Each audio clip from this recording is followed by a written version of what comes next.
నిజామాబాద్ జిల్లాలో మూడేళ్లుగా ఇందూరు రైస్ విదేశాలకు ఎగుమతి అవుతోంది.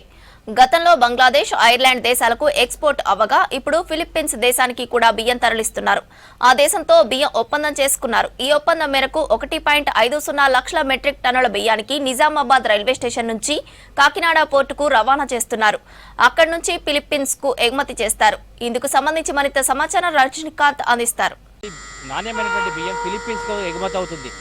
రాష్ట్రంలో తెలంగాణ రాష్ట్రంలో అత్యధికంగా వరిని సాగు చేసేటువంటి నిజామాబాద్ జిల్లా నుంచి గత 2 ఏళ్లుగా కూడా విదేశాలకు బియ్యాన్ని నాణ్యమైనటువంటి బియ్యాన్ని ఎగుమతి చేస్తుంది రాష్ట్ర ప్రభుత్వం.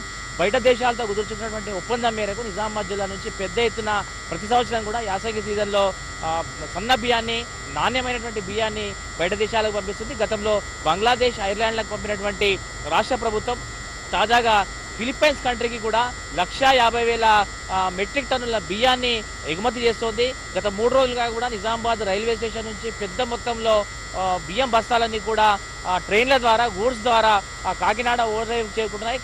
కాకినాడ ఓడరేవు నుంచి నేరుగా ఫిలిప్పీన్స్ కు మన రాష్ట్ర ప్రభుత్వం తరఫున బియ్యాన్ని ఎగుమతి చేస్తున్నాం. రాష్ట్ర ప్రభుత్వం